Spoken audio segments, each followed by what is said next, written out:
कोणाचं किती खानदारी रक्त कोणाचं मग मराठ्या व्यक्तांचं बघू बघू काय होते यांनी फक्त गेट तर नको काढू दे मला निरोप तर येऊ दे मग सांगतो याला मीच तर गेट उपटायला मीच तर गेट उपटायला येतो म्हणे साहेब ते गेट 15 मिनिटात काढा लवकर एक बी गाडी माहिती तू रोखली नाही पाहिजे त्या गाड्या कुठे लावायच्या कुठे ट्रॉफिक झाली ते आम्हाला नाही माहित आता इथून मागे प्रेमात माहित होतं तुम्हाला करायचं का धिंगाणा त्या देवेंद्र फडणवीसला तंगले घालायच्यात ना त्या भुजबळला तंगले घालायच्यात ना उपोषणा पुढे उपोषण बसतात ते तुम्ही परवानग्या दिल्यात कस काय प्रशासन परवानग्या देत आहे कस काय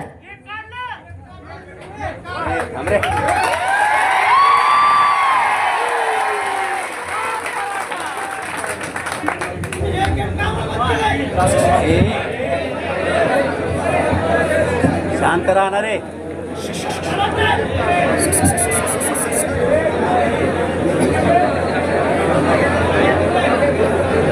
त्याची चौकशी पण करा साहेब याला फोन लावा रे मुख्यमंत्र्यांना नाही कोणाला तर ते चौकशी लावा त्या भाडखोरीची कोण होता देव शहर येतो म्हणजे आपला कोण पोलीस आहे नाही ना ते चौकशी लावा द्या माझा आला का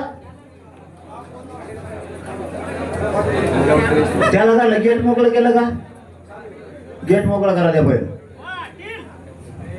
लावा कोणाला तरी फोन मारला का ते सगळं शेत येतो पोलिसाची इज्जत केली पाहिजे याला माणसाने आम्ही जेव घालतो पोलिसांनी तर रोज आमच्या संघच्या पोलिसांना रोज जेव घालतो आम्ही कचाकच इथं आम्ही एकमेकाला विचारत नाहीत पण पोलीस जेवले की विचारतो आम्ही काय नाव आहे त्याचं पूर्ण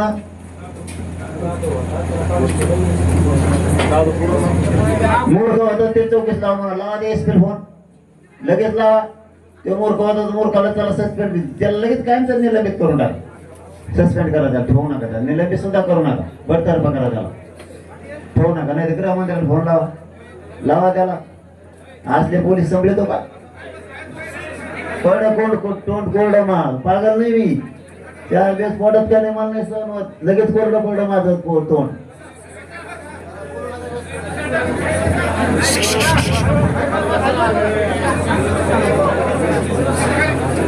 शांत राहणार रे आणि पोरावर जर गेट काढले असले ना शांत राहायचं काढले असले तर शांत राहायचं याचा जाताना आणखी सांगतो वडीगोदरीचे आपले समान चांगले आज तर थोडंफार माणसाला काय म्हणतात ना त्याला थोडंफार बाबतीत माणूस करत असतो जरी केलं तरी त्यांची चूक त्यांच्या वडीगोदरीवाल्याच्या लक्षात येईल एक ना एक दिवस की आपण मराठा संघ उगाच नाराजी घेतली मराठ्यालाही वाटत धनगरासोबत उगाच आपण नाराजी घेतली एक ना एक दिवस त्यांचे सुद्धा डोळे उघडतील की कुडल्ले बाहेरचे कोण आणि त्यांच्यासाठी आपले संबंध खराब केले आपण नाराज केले हे एकमेकाच्या वडीगोदरीवाल्याच्या सुद्धा लक्षात येणार एक ना एक दिवस पण वेळ निघून गेलेली वडीगोदरीवाल्यांना मी प्रामाणिकपणाने सांगतो तुमचे आणि आमचे हे पिढ्याना पारचे संबंध आहेत महाराष्ट्र भारतले नुसते वडीगोदरी बद्दलच बोलत नाही मी तुमच्या आरक्षणाला धनगराच्या आमच्यामुळं धक्का लागत नाही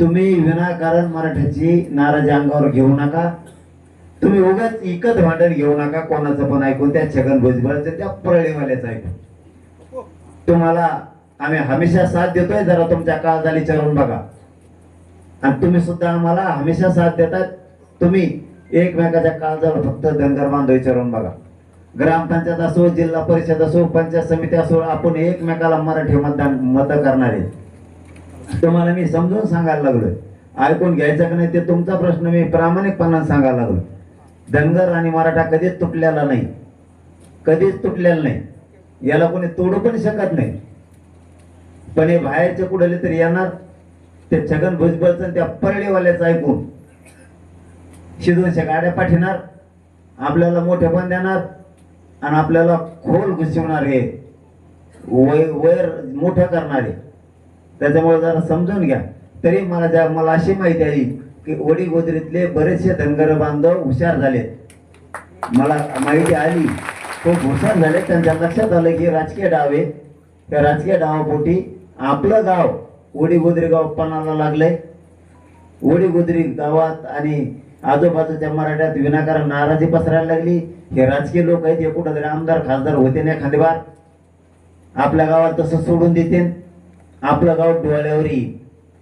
हे ओडीगोदरीच्या बांधवांच्या लक्षात आलंय असं मलाही कळालंय. म्हणजे ओडीगोदरीचे उशीर का होईना पण हुशार झाले, शहाणे झालेत, हे मानावं लागणार आहे आपल्याला. आणि थोड्याच दिवसात ते आणखीन त्यांच्या लक्षात येईल की हे सगळं मायाजाळे हे आपल्या गावाचा वापर करायला लागले, हे त्यांच्या लक्षात येईल. आणखी सुद्धा राहिलेल्यांचा सुद्धा आपण फक्त संयम धरा. आपण तिथून येताना शांततेत येत जा, जाताना शांत. जवळ सहन होतं तवर करू, त्याला नाविलाज आहे. मग तुम्हाला आता सांगितलं तसं. मग आता आपलं सहनशक्तीचा अंतच बघणार असलं तर आपला पण नाविलाज. त्याला काय करू मग? मी जातीवाद करतोय का? धनगर बांधवाच्या आरक्षणाला धक्काच लागत नाही तरी ती आपल्याला भांडायचे मला जातीवाद कोण करतोय? ती आपण नाही ना करत. आपले दल्ले बी नाही करीत. हे इकडून तिकडून येते तर भांडगुळ कुंकुण कसले हंगडे मंगडे कसले कटणीला पैसे नाही त्यांना, आणि ते आपल्याला नाही लागायला बघत. आपण त्याचं तोंड नाव बी नाही घेत राहू. एकदा घेतलं का 13 महिन्यात आपण थुकत आहे नाही त्यांचं नाव तरी थुकासाठी काय थुकासाठी ह्या गावकऱ्याचे आमचे संबंध लय चांगले आहेत. यांचे आमचे संबंध लय चांगले. तिथं ही वडी असो किंवा आमचा पूर्ण मराठवाडा असो किंवा पश्चिम महाराष्ट्र असो, यांचं आमचं कधीच काही झालेलं नाही. धनगराचं मराठ्याचं हे दुसऱ्याचं आमचं झालेलं आहे थोडंफार. ते सगळ्या दुनियाला कळतं कोणा झाले, त्याची जिरीली बी मराठी. पण धनगराचं मराठ्याचं राज्यात नाही बा, मायाचं ऐकण्यात नाही. आणि ते ज्या नेत्याला वाईट मानतात धनगर बांधव त्याला आम्ही बी मानतो, वाईटच मानतो आम्ही बी. दोघांचं दुःख सारखंच आहे. एका लाडीगुड लावायचं काम नाही, काही नाही. तुम्ही आमच्या जवळ यावं म्हणून नाही. आम्ही एकटेच 50-55% राज्यात, काय गरज नाही आम्हाला कोणाची. आमच्याच ताकद नाही मोठी.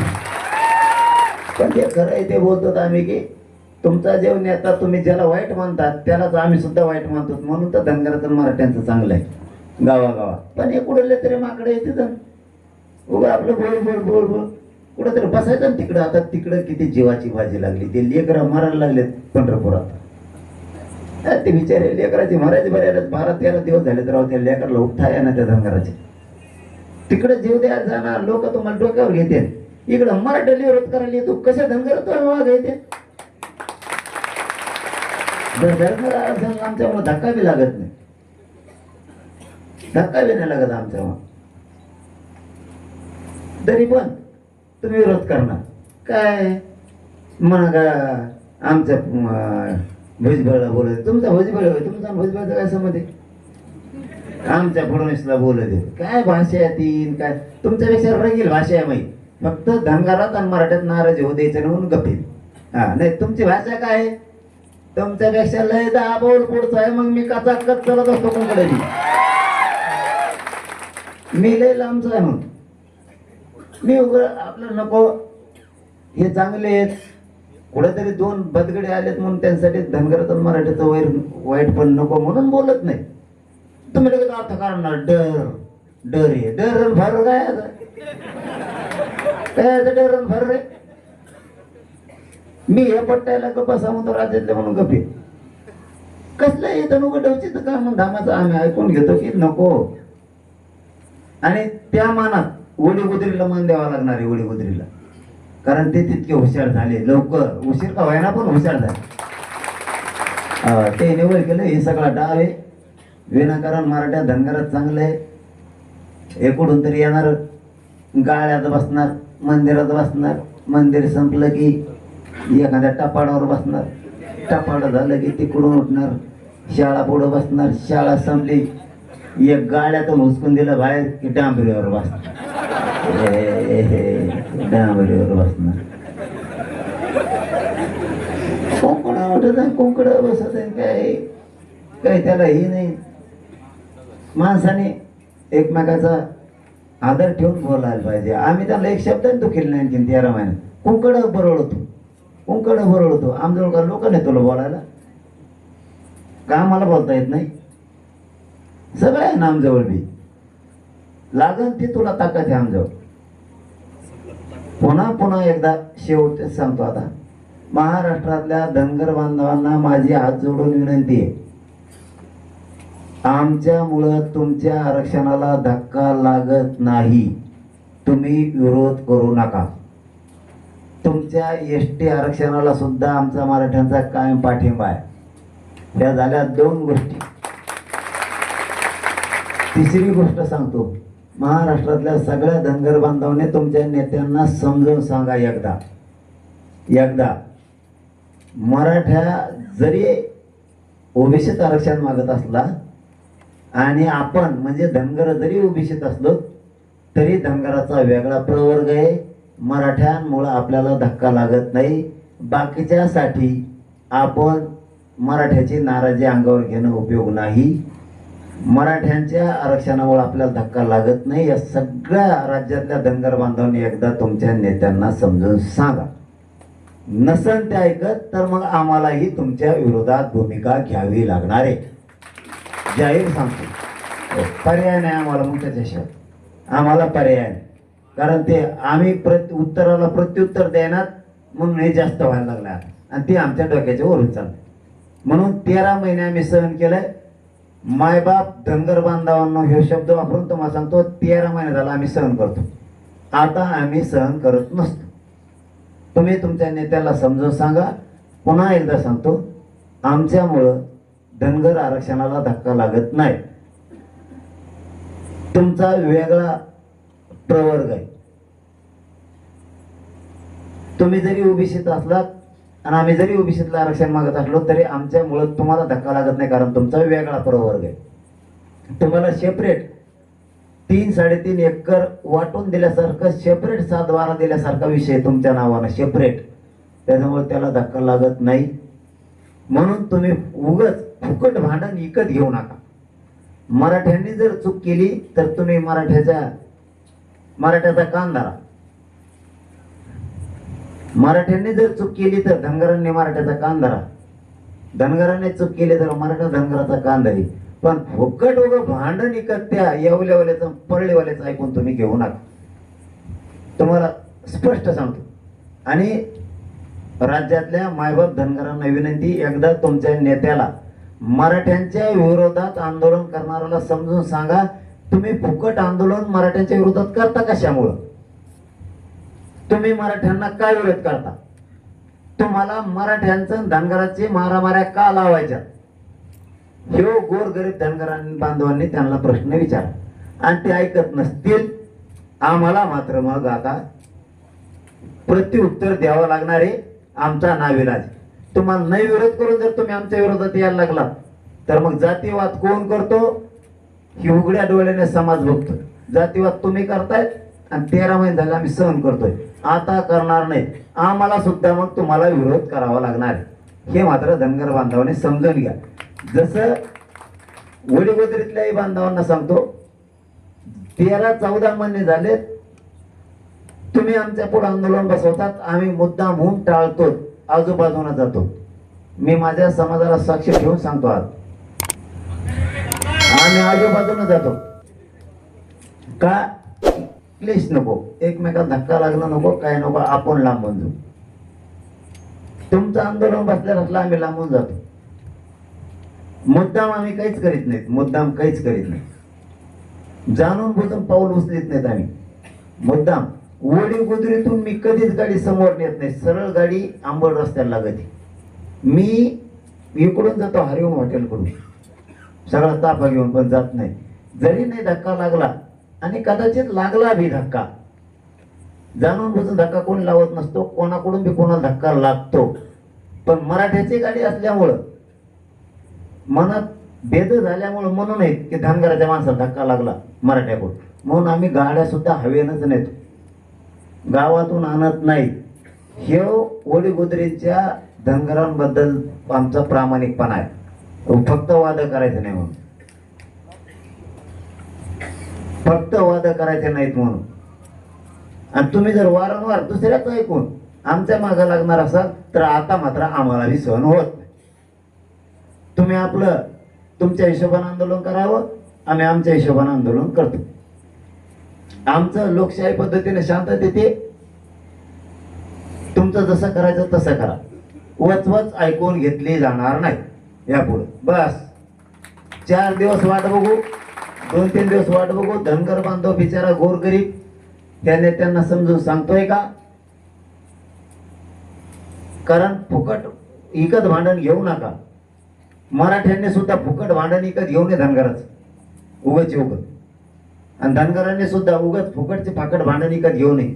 ताकद आहे म्हणून भांडण इकत घ्यायचं नसतं. ताकदीला रावणाचं काही राज नाही, लय ताकद होत त्याचं. तर तुम्ही आम्ही कोण आहेत? कोण मराठी आणि कोण धनगर? म्हणून सांगतो फुकट भांडण इकत घेऊ नका. तुम्ही आता जर भांडण इकत घेतलं आम्ही अडचणीत येतो म्हणून मराठी सुद्धा पुढे चालून घेऊ शकते तिकत भांडण 100%. मग त्या टायमात तुम्हाला किती वाईट वाटत? त्याच्यामुळे उगाच नाराजा पसरू नका. धनगर बांधवांनी समजून घ्या राज्यातल्या. तुमचं आमचं कुठंच काही नाही राज्यात. माया तरी ऐकवत नाही हो धनगराचं मराठीचं वैर आहे. मग तुम्ही ज्या नेत्यावर नाराज आहेत त्या नेत्यावर आम्ही सुद्धा आहे. उलट दुःख सारखं आहे. फक्त इकत भांडण घेऊ नका. व्हायचं असेल तर व्हायचं ना. कारण 13 महिने झाला तुम्ही विरोध करताय तुमचे नेते आम्हाला. धनगर समाज मराठ्याला विरोध करत नाही हे जाहीर सांगतो अंतरवालीतल्या पवित्र मंदिरातून.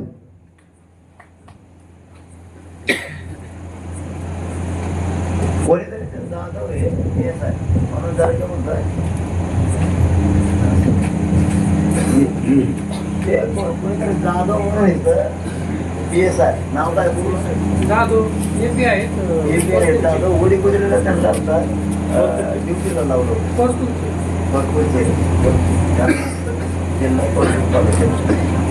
त्यांनी विनाकारण लोकांना शिवाय देतात. PSI हे काही यासाठी असतो आमच्या लोकांना येणाऱ्या शिवाय द्या आणि बॅरिकेडमध्ये लावले आमच्या येणाऱ्या हवे होते.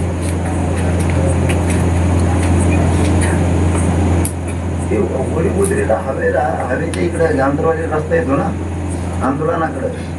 तर त्याला लोक येत आहेत भेटायला झाली म्हणून इकडे येतात भेटायला. मला महाराष्ट्रातून सगळे लोक इकडे तुटून पडले. इकडे सगळं राज्यातले लोक आहेत. इकडं नाही म्हणलं तर 50-60 लोक आहेत आत्ता आंतरवाली.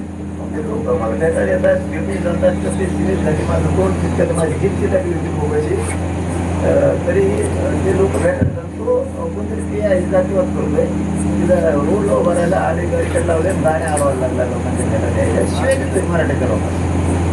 त्याला निलंबित करून टाकायला लागेल. नाही मी तिथं जाईन ना कसं ते गेट. कारण मी उपोषण तिकडे जाईन. मी तुमच्या शब्दाला किंमत देतोय. तुमचा शब्द कधी खाली पडू देत नाही. त्याला निलंबित करून टाकायला लागेल. कायम तर त्याला ठेवू नका. निलंबित नाही त्याला सस्पेंडच करा. ठेवू नका जी. धन्यवाद.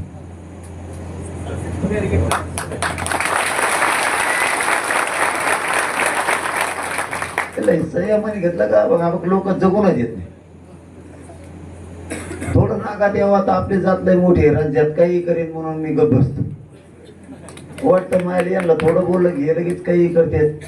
त्याच्यामुळे मी आपलं गप राग गिळतो.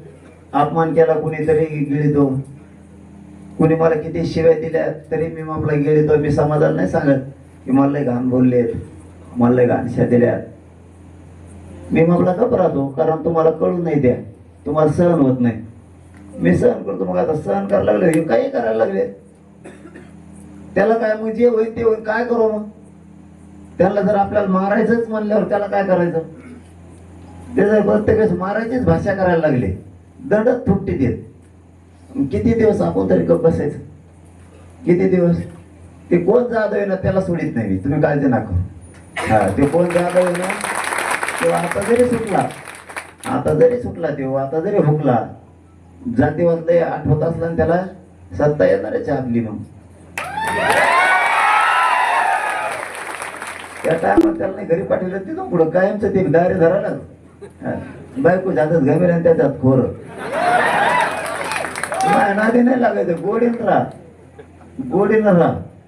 गोडीनं काम करा. पोलिसांची इज्जत करतो राहा. आम्ही रोज जीव घालतो त्यांना आणि इशा देत आहे. काढे का नाही गेट काढे का? फक्त बिगर पेल्यावरच बोला.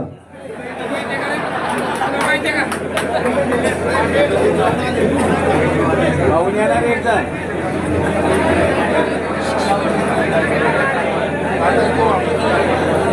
एक एक बोला. गेट काढले का मला सांगा, फोन करा ना.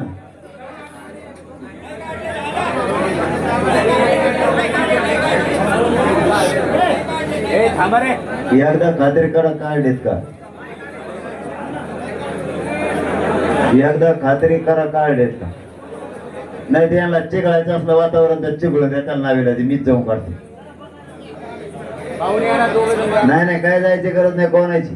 निरोपी ओताळे व्हायचं नाही, संयम धरायचा मराठी नाही. संयमामुळे तर आपल्याकडून नाही लागा नाही.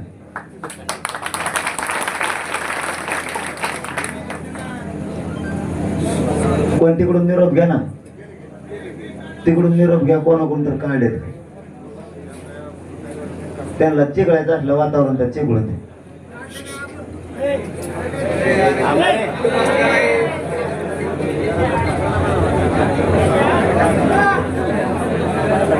हो ना.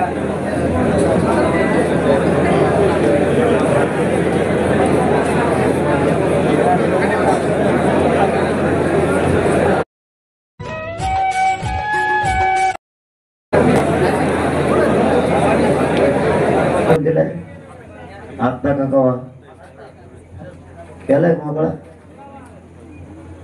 नाही. हे म्हणते केला तू म्हणतो नाही, तुला काही माहितीच असते नसते का. कोण पोर उभा आहेत आपल्या तिथे. अर्धा तर मोकळा केला असेल ना आपला. आपला अर्धा जरी मोकळा केला तरी मान्य आहे आपल्याला. आपल्याला येण्यापुरतं आपल्या इकडे आपली गाडी रोखता कामा नाही.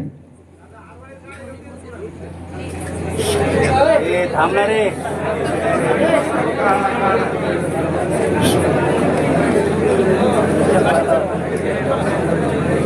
नेलं तुमच्या कार्यकर्ते.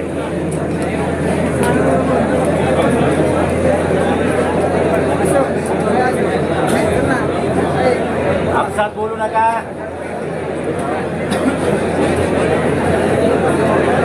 आपसात बोलू नका म्हणा. काय निरोप काय मला झोपायला मला लागला आणि थरथर गावा.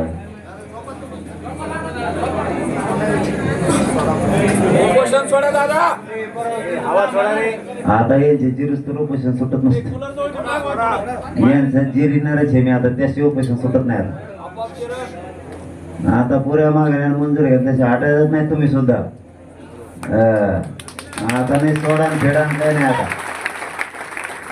त्यांचे तरी टेकून येतं, आपलं तरी टेकून घेऊ आपण. हो द्या काय व्हायचं. पाणी नाही काहीच नाही, त्यांनाच पाहत जातं पाणी. आता काय नाटकच नाही करायचे तुम्ही बी मी बी. जे होईन ते होईन. आता त्यांचे जिरवायचे नाही तर आपले जिरून घ्यायचे. मी शब्द दिलेला आहे, मी राजकीय भाषा बोलणार नाही, बोललो नाही. देवेंद्र फडणवीस एकदा शब्दांतून केलं नाही. आता आरक्षण द्यायचं देवेंद्र फडणवीस. सगळ्या मागण्या पूर्ण करायचे देवेंद्र फडणवीस. आता मी सीट उभा कराबद्दल बोललो नाही.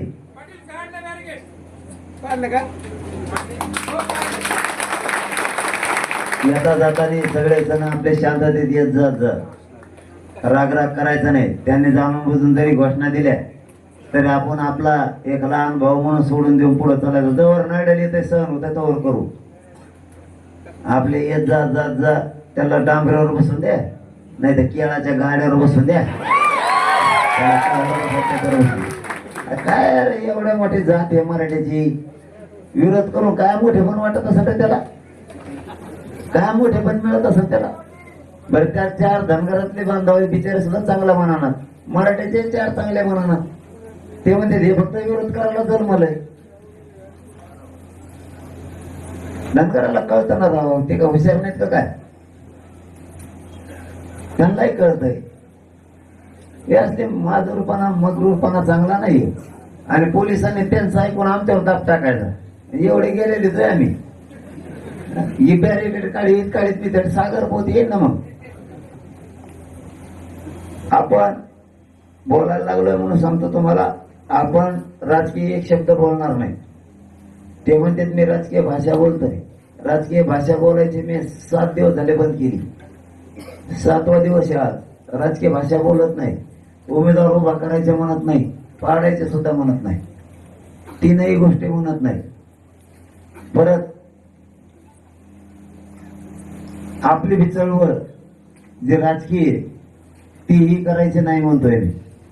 पाचवी गोष्ट, मला आणि माझ्या समाजाला राजकारणात जायचं नाही हेही सांगून टाकलंय. पण आता संधी दिली ना, तुम्ही म्हणता मी राजकीय भाषा बोलतो, आता बंद केलं. आता जबाबदारी कोणाची? देवेंद्र फडणवीसची. आरक्षण देण्याची जबाबदारी आता देवेंद्र फडणवीस साहेबांची आहे. आता मी आरक्षण देऊ शकत नाही असं म्हणायचं नाही. तू जर तसं म्हणलं, तुम्ही म्हणतो त्यांना, तुम्ही जर म्हणले मी आता आरक्षण देऊ शकत नाही, तर भाजप मधला मराठा सुद्धा तुमच्या बाजून राहणार नाही. आणि जर कदाचित तुम्ही मला पाणी पी म्हणायचं नाही आता, आणि मी तुम्हाला नाही गप राहायचं. आता तुम्हाला माया येते, कामं सोडून कुणी भेटायला यायचं नाही. कुणी कामं सोडून भेटायला येत नाही. मी एकटा खंबीर गेलं तुमच्या लेकरासाठी लढायला, मी मारायला तयार आहे. हो, काम नसेल तर मग हरकत नाही. पण आता हे माझ्या आजूबाजूचे सांगायचं, मला सगळ्या राज्यातून फोन येतात, आम्ही येणार. मग गावात लोक काय घरी इकडे तब्येत खराब झाल्यावर घरी नीट बसत नाही. तर मग गावातले लोक गाड्या करू इकडे निघाले अंतरवालीकडे. काम नसेल तरी आपण काम बोलून कोणी येऊ नका, सगळे शांततेत राहा. पण ह्यावढ्या वेळेस तुम्ही मला पाणी पी म्हणायचं नाही, मी बी प्यायचं नाही. तुम्ही मला उपचार घ्या म्हणायचं नाही, मी बी घेणार. आपल्या जातीचं कल्याण एकदा त्यांना तर टिकून येत आपण तरी. आणि दोन्हीच्या गॅप मध्ये तुम्हाला सांगायला जर कोणी नाही राहिलं किंवा तब्येत जास्तच खराब झाली आणि कशाने काही जर झालंच, माझा एकच शब्द ध्यानात ठेवायचा, कधीच चंद्र सूर्य आहे तोपर्यंत भाजप येऊ द्यायचं नाही. मग जर मी मेलो कधीच देवेंद्र फडणवीस कधीच दिसून द्यायचा नाही. कधीच सत्तेत आले नाही पाहिजे लोक. त्यांना सत्तेत राहायचं असलं तर आमचं आरक्षण देऊन टाकायचं. तुमचं राजकारण तुम्हाला लपला, मला करायचं नाही. माझ्या समाजाला देणं घेणं, मोठलं समाज आरक्षण मोठं होईल. आणि त्याला कसं मोठं करायचं, मी मोठलं बघायचं. माझ्या जातील कसं मोठं करायचं मला अक्कल आहे. मी मला मोठं करतो. राजकारणात गेलं तरच मोठं करता येतं, हे खोटं पण आहे. राजकारणात गेलं तरच जात मोठी करता येते, हे सगळं खोटं आहे. मी आपली जात आरक्षणातून आणि त्याच्या दुसरं आणखीन एका बाजूला कसं मोठं करायचं मी मला करतो. मला चांगलं माहिती आपली जात मोठी कशी करायची. काही कुणी माझ्या जातीला गेल्याने शिकायची गरज नाही. राजकारणात गेलं तरच मोठं होतं, हे खोटं आहे सगळं. काही गरज नाही. मी माझी जात तुम्हाला 5 वर्षाच्या आत आरक्षण दिल्यावर, आरक्षण आता दिलं की त्यानंतर 5 वर्षाच्या सगळ्यात श्रीमंत मोठी जात करून दाखव. शब्द आहे मला तुम्हाला. तुझ्या राजकारणात न जाता काही गरज नाही. बघू आता फडणवीसांवर साहेबांवरती आपण एवढे विश्वास ठेवलाय. त्यांनी या संधीचं सोनं करावं, मराठ्याला आरक्षण देऊन टाकावं. मराठा आणि कुणबी एकाची अंमलबजावणी करून टाकायची, सगळ्या सोयऱ्याची करून टाकायची. हैदराबादच्या गॅजेटचं 3 गॅजेट लावून टाकायची. सरसकट राज्यातल्या पुऱ्या केसेस मागायच्या. कारण काही पोर आमच्या त्याच्यात नसून नाव आणले, दोघांची फुकट फाकट. शाळातून तिकडे चाललं म्हणून त्या धरून गाडी टाकलेले आणि मोठमोठ्याले केसेस त्याच्यात झालं वाटलं. त्यामुळे त्या सरसकट मागे घ्यायच्या. जे काय विषय आहेत आपले ते सगळे त्यांनी अंमलबजावणी करायची. त्याचं राजकारण त्यांना लकलाप काही देणं घेणं नाही. पण नाही दिलं की मी शेवटचा शब्द वापरलेला, जर मी राजकीय भाषा बोलत नाही, काही वापरला नाही शब्द, जर नाही दिला ना मग मात्र आपल्या नावाने थोड्या साहेबांनी बोंबलायचं नाही. कस का पडले आणि काय झालं मग पुरे एक बी नसतं येऊन देत मग नाही दिल्यावर. त्यामुळे त्यांनी त्यांचं शहाणपण समजून घ्यावं आणि त्यांनी रस्ता मोकळा केला. हा केला का नाही?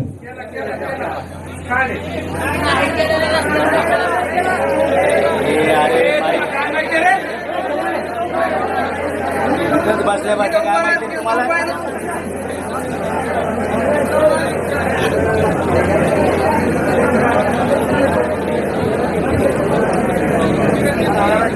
नाही तर काय तुम्ही हे ओळी गुजरी पोर काढा ना, काढा ओळी ओळी काढ्यामध्ये काय नाही म्हणतात. बसल्या म्हणजे आपले हे बघा, अरे एक जात, हे बघा एक शिकितो जात तुम्हाला आपली जातीचा आनंद ठेवा. एक झाली शक्यतो माहीत असलं तरी खोटं नाही बोलायचं. दोनदा तीनदा खात्री करायची. फसणार नाही जात एखाद्यावर. असं आडवडून बोलून एखाद्यावर जात फसत किंवा एखाद्याचा घात होईल. मग काय करायचं? इथून पुढं हुशार व्हा. एका गोष्टीची तीनदा खात्री करायची. एखाद्याला मला शिया दिल्या, आपण लगेच म्हणायचं दिल्या का बघा, दुसऱ्याला पाठा, तिसऱ्याला पाठा. आपण लगेच दांड घेऊन पळतो. शिया दिल्या नाही ते मार्कून घेणार तिकडे घेणं देणं. आणि मग ते शिया दिलं काय, मग तो चुकला राव म्हणजे हाण्यात झाल्यावर. त्याच्यामुळं पुऱ्या गोष्टीची इथून पुढे विचार करीत जा. उगाच लय जात आपली एक झाली सोन्यासारखी जाते आपली. आणि काही गरज नाही रे कोणाची. 50-55% राज्याची एकटी आपली लहान जात नाही. सगळ्याला पूर्ण सगळ्याला.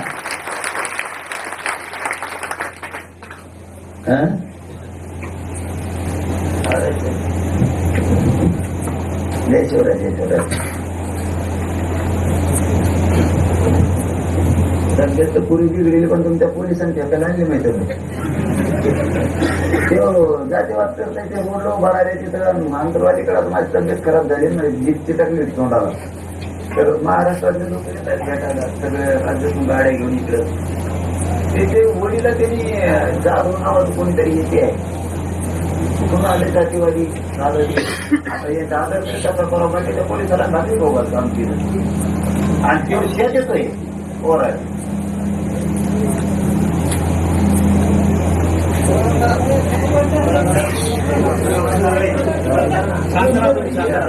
काय माझी बघा मी आपलं पडलेलं शांततेचं आंदोलन करतोय. ते सगळं भजबळून दिवस पण आमच्या पुढे ओळीगोळीला आंदोलन भागीरथ केलं होतं. भ्रष्टाचार मंडळाला घेतून आम्ही सह्य म्हणून ऐकून घेतो. म्हणजे काय काही काय त्याच्यात आता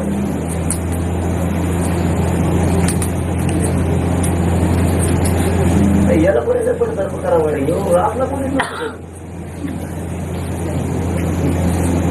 म्हणजे या पद्धतीला मग ते कसं झालं म्हणजे टंकर घडवायचं असं म्हणायचं. पोलिसांना टंकर घडवायचं.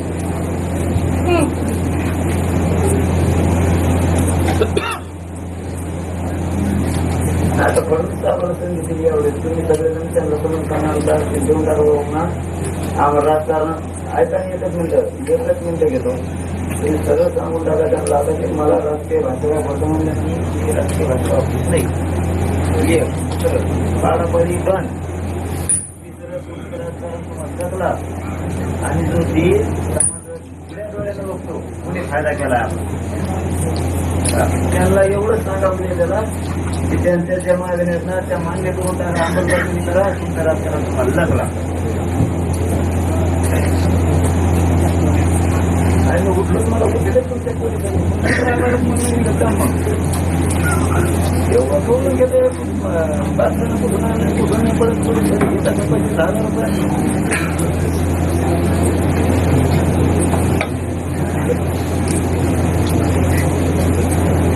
हा कोकणी शब्द घालण्याला का एवढं सांगा मला. मग या वेळेवर काय करतं फडणवीस साहेबांना उद्या सांगायचं आपण राजकारण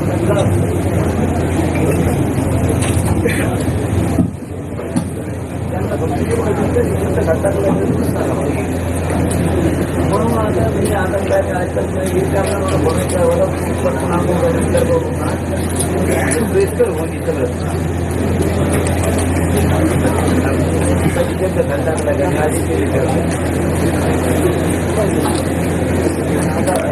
त्यांना फक्त